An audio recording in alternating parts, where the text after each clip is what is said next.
The following podcast contains spoilers. Hello, and welcome to Staying Awake. I have a sleeping disorder. I can't tell the difference between my waking life and dreams. Hello, and welcome to Staying Awake. This is the Bunzarelli Show.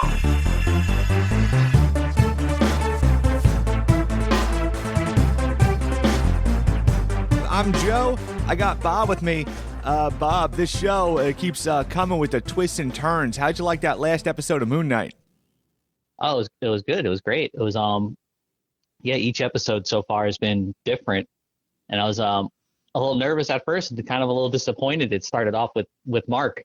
Yeah, because that's so used to Steve. I was like, we're looking for Steven. It kind of reminded me of how Mandalorian.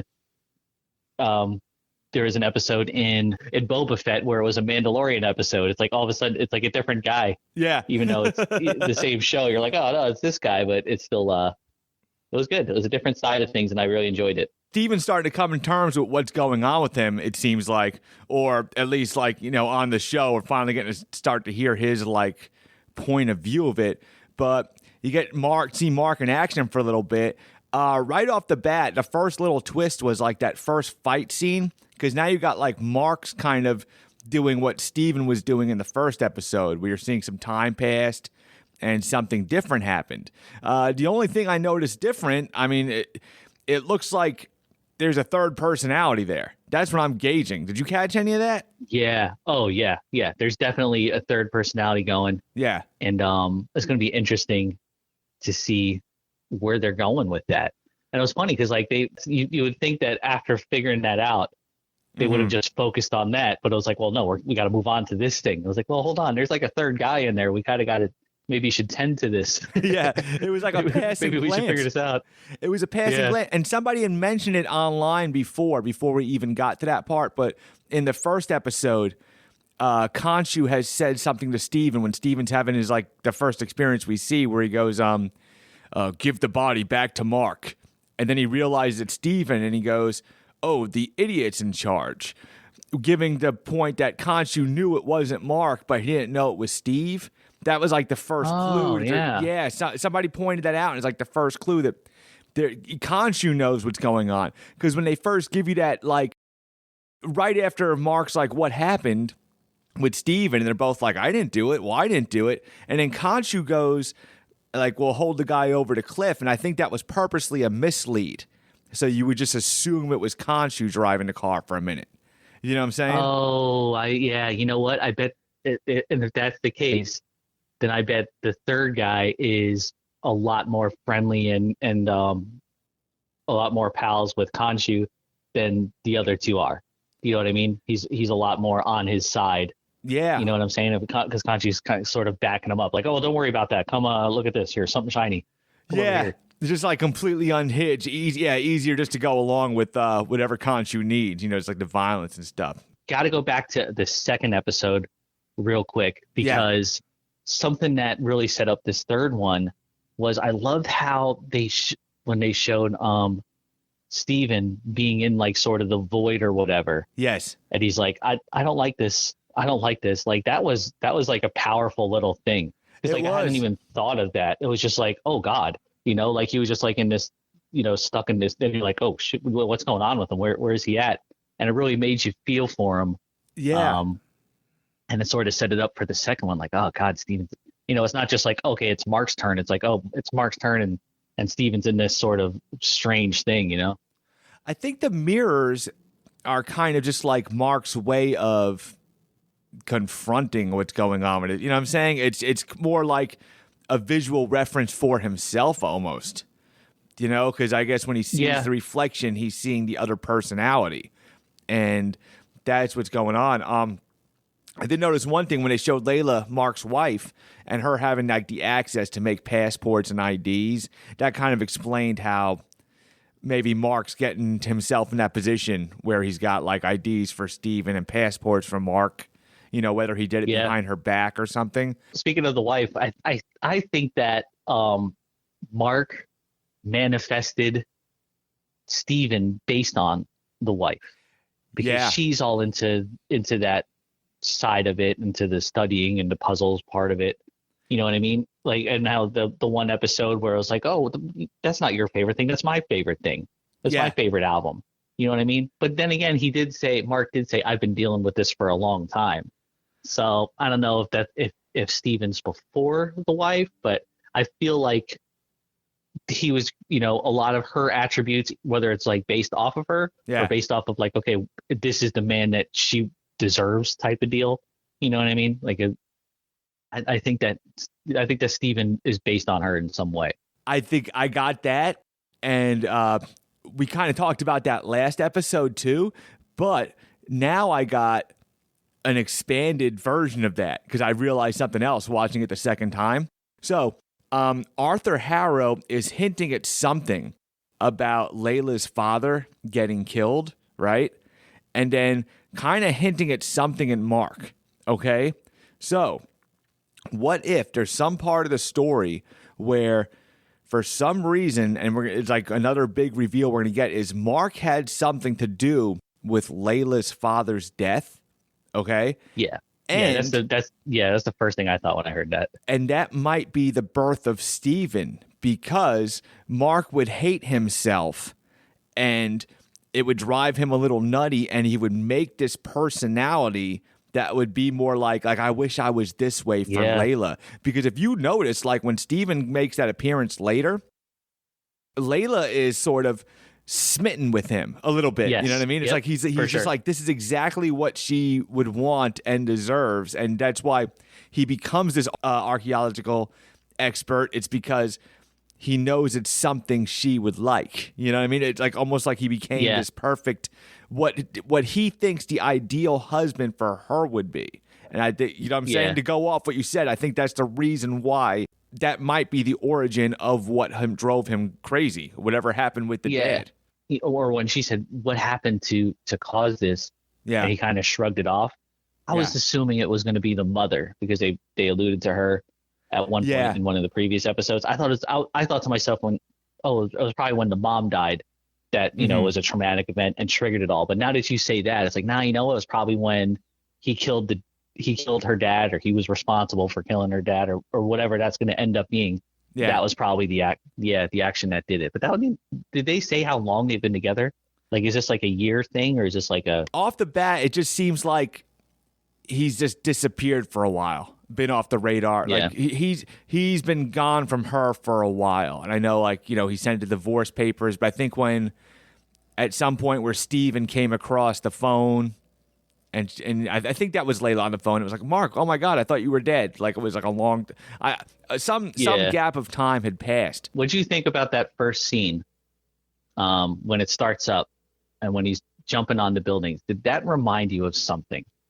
That scene, and the opening scene, and he's fighting on top of rooftops when we first see Mark. No, it reminded me of Book of Boba when I made fun of the teenagers and called them Lost Boys. Oh, there's something about how that, like, it looked like they were jumping around Tatooine in that scene. It was, right. It was the way that it was shot.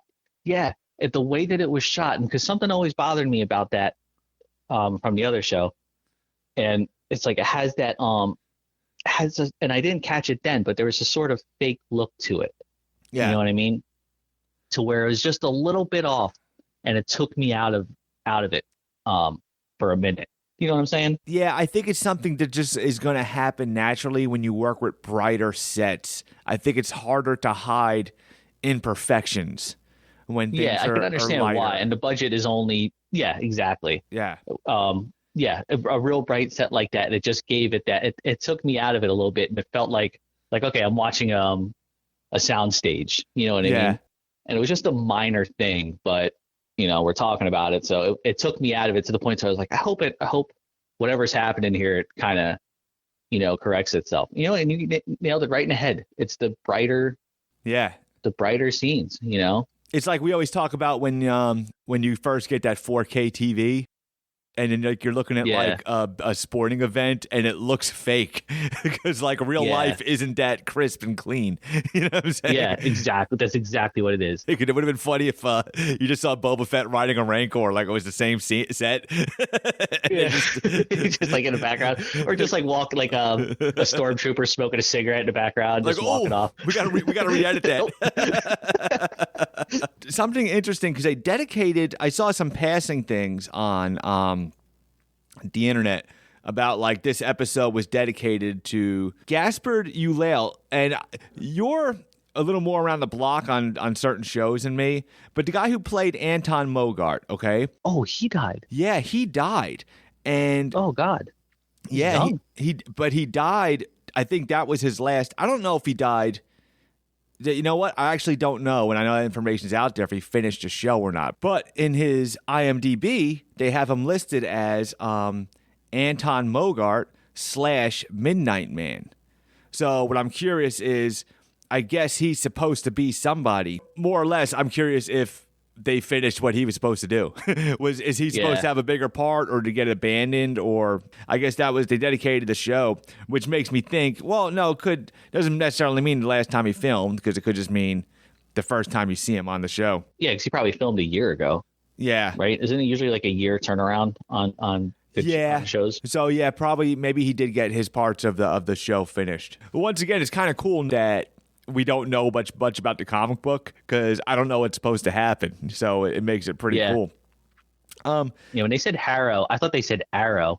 I was like, oh, that's a shame they got to use like comic book names. The guy's name is Arrow. Yeah. No, it's his last name. Yeah, Arthur Harrow. He comes. Hey, those gods are pretty dumb. Like he has that audience with the gods, and the god Arthur Harrow walks in there and like, well, we're just gonna take his word for it. Like nobody's gonna look or investigate or nothing. They just like gauge on that conversation what's going on. Well, I don't now, get. Do you know who anything about who Harrow is? Is Harrow a god? Is he a dude? Like, are we supposed to know that by now? And if so, can you fill me in? Because I don't know. No, I only know what I'm seeing in the show. And what they revealed in the show is he was MoonKnight before. Like, he was the avatar for Khonshu. Okay, because when he showed up there, I was like, oh, is he an avatar for someone else instead? No. That's the vibe I got, and then it wasn't. I think just from his experience being the MoonKnight, he knows his way around the block. Because when he saw the eclipse, he said, keep digging, everybody. I'm about to be summoned. So he kind of knows the ins and outs of the situation. And who knows, he could have been there the first time when Khonshu got banished. That might be something to be revealed. Like, what was the first mess that kind of happened? I just feel like these accusations are pretty strong. It's like, I don't know. I guess either they were detracted. The other part that kind of bothers me from a storytelling standpoint, but I don't understand, is Mark half wants to help him. And sometimes Khonshu, you get a little sympathetic towards him, but then he's like threatening Mark's wife. So it's like, well, screw you, Khonshu. Like, I don't know how to feel about him. You know what I mean? Because even like when he had that part with Steven at the end, that part was beautiful. That scene with them together in the stars. But it's like, I don't know. It's like I felt like it was a cool scene because all of a sudden Khonshu finally like paid Steven a little bit of respect. Almost like he was taken aback by Steven's knowledge. It was more like, oh, wait a minute, maybe I'm underestimating Steven. That's how I took that scene. And it was the first time Steven wasn't scared shitless of Khonshu, too, because he's getting so used to him. It was funny when he said things like, oh, if you weren't listening to that stupid pigeon. The best was when he shows up in the battle and he gets the spears thrown through him. Take the body. Take the body. Take it back. Take it back. Take the body. All right, now time out. That was the best. I love that scene. One of the coolest parts, just to show like how cool of a job Oscar Isaac's doing at this, is the part where he makes the change right on camera, where he goes, all right, you're in, and he goes, oh, cheers, okay, thank you, and he just like does that transition, turns into a different person, and there's no like you're straight looking at his face. There's no like transition or nothing. Yeah, there's no like effect, like the shake of the camera. Yeah, like to help you get there. It's like, no, it's all him, and he did it. There was another one he did too. When they're interviewing him when Khonshu speaks through him. He did that so well. You know what I'm talking about? Like when Mark's sitting there, and it's almost like he's throwing up when Khonshu starts talking. It was like a painful experience. Really well. Yeah, and you can see him like he's talking, and it's so direct and so confident, and yet he's like looking around, and his face, he's saying like it's one person speaking, and it's him listening almost. Like he's there listening and moving his eyes around. It was like two things at once. It was really well done. Yeah, like he's reacting to what's happening to himself at the same time it's happening. That was really cool. Yeah, there was that, and then there was second episode he did it more, and you saw it a little bit in this one, but I loved how whenever you'd see Mark, there was just that exhaustion that you could just see in him physically. You could see in his face. Like there's even screenshots. Like if I went to IMDb, because I always forget the characters' names, and even just the shot right on there of him, you're like, okay, that's Mark in that shot, you know. And he just has that like just physically pained. You know what I mean? Like he looks like coming home, like he just came home from like a 12-hour shift of hell. You know, he just has that look to him, and he just like that. As soon as I see it, I'm like, oh, okay, there's Mark. Yeah, I thought of something watching it again, like we were talking about that third personality. If that third personality emerges, what is, like, does he have his own Moon Knight costume? What does that look like? You know what I mean? Oh, yeah. Like, if he's the violent one and Steven's just like in a tuxedo, what does this one look like? Because you think Moon Knight look cool enough. What does evil Moon Knight look like, if there is one? You know what I'm saying? Like that darker version of it. Oh, and that brings, because when they get to the end of the episode, Mark's out. And Layla's like, Mark, Steven, so you don't know who's going to wake up out of there. Oh, yeah. That's the next episode is we're going to meet number 3. Yeah, I think number 3 is coming out. So that'll be a cool thing to see. Yeah, it's going to be interesting to see what he is. And like you said, how it's kind of like swapping sides. Like, okay, well, you know, I'm kind of rooting for him, but then he's going out, he's talking about killing the wife. I like that with most of the characters in it, and which is fine. And it's actually pretty cool to where I'm not exactly sure who's in the right or who's in the wrong, and it's partly because we don't have all the facts yet. Is a lot of it. Part of it is maybe just I'm lost.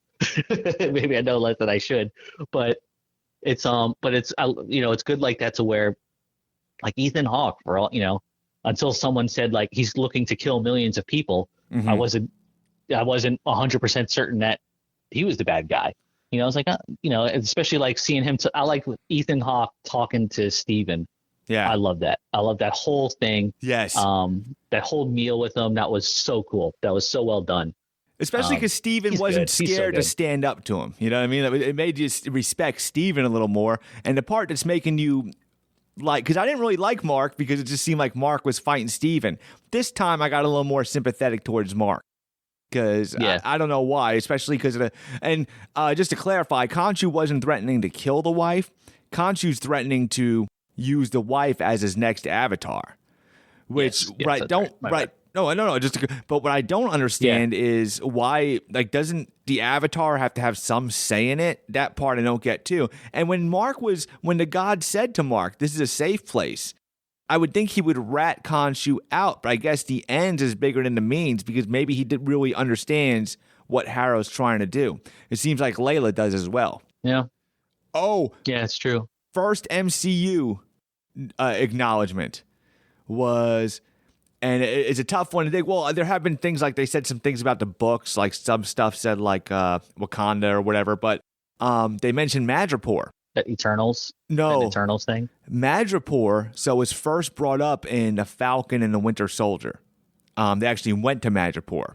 It was at where Sharon Carter was kind of running the criminal organization. It was like that criminal kind of city. But the cool thing about Madripoor, first of all, it's a made-up city in Marvel Comics. But the reason why it's the big impact about it, like, is because it's heavily tied in with the X-Men. So just the fact when they first brought it in with Falcon and the Winter Soldier, it was like, okay, it's like the first X-Men property that they brought, even though it's just a place, but it's a fictional. It would be almost like them saying Gotham City. You know what I mean? Yeah, exactly. Yeah, it's small, but it's enough. Yeah, it's like, yep, nope, we own X-Men. Don't think we didn't notice. You know? But they mention it again, so it just shows a little connection. Like, no, it does exist in the MCU. I still like the pocket that they're not showing Doctor Strange talking about the snap, all that stuff. I still like it being self-contained because it doesn't take you out of the moment when it's just, you know, oh yeah, everything was except for the snap. Like, okay, I just like being locked into this new show.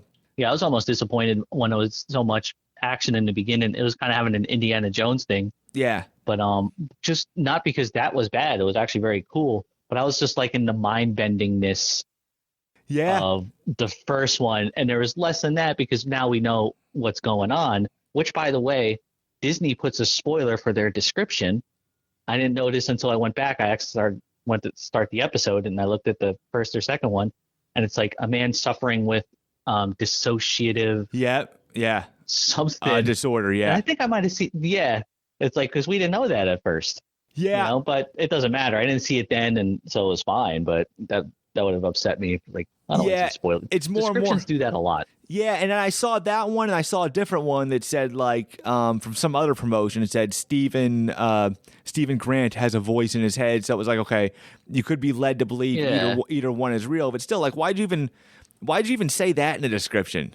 You could have just said MoonKnight. Like, when we were going into the show, we didn't know nothing about this split personality thing. You could have just said, like, you know. Oh, I thought it was a dream world. I thought when he seen Ethan Hawke, because there's something, they shot those scenes differently to where it had those, like, cameras that were, like, doing that smooth rotating thing. I thought it gave it sort of like an out of body experience. Like anytime Steven would wake up in a weird place. I'm talking about those scenes. You know what I mean? Where he'd wake up, he's like, oh, what am I doing here? Those were always shot differently than him working and him being in London. And every time that happened, I was like, I just thought he was dreaming or something. I was like, is he dreaming now, or is he or was that, or just, you know, I thought there was a good chance it was just a split personality, but I thought, well, you know, who knows? It could be he went back in time 50 years. I don't know. No, it's to show the transit. It's to show that, so when it happens to Steven, it means time passed. Oh, I know what it is now. Oh, gotcha. But I'm saying until, coming up to it, like, had I seen a description, you know, I wouldn't have heard things, but there's some good Moon Knight kicking butt in this one. Was awesome. That was the one thing I wanted, because for some reason, the first couple times, like the first reveal of Moon Knight was like, wow, that's cool. It was like the big buildup. And then the second one was like, okay, can we get back to Steven? But this is the first time, like, it was like, okay, see Moon Knight really. It was a good display of Moon Knight. And like you said about the daytime stuff being back, when Moon Knight's action happened, it was like darker and it just looked real. It was a lot more stunt than CGI. Like, he was just throwing, like, he could have been Batman. You know what I'm saying? He's just slinging his little knives and stuff. It was just nothing over the top. Jumping down with the cape, the cape open and jumping in how he did.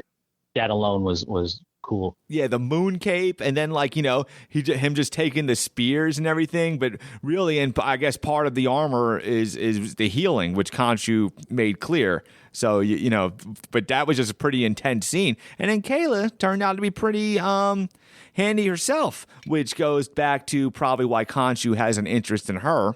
Yeah, like jumping the fence like she did, like even just not the character but the actress. Yeah, she's running around. I'm like, wow.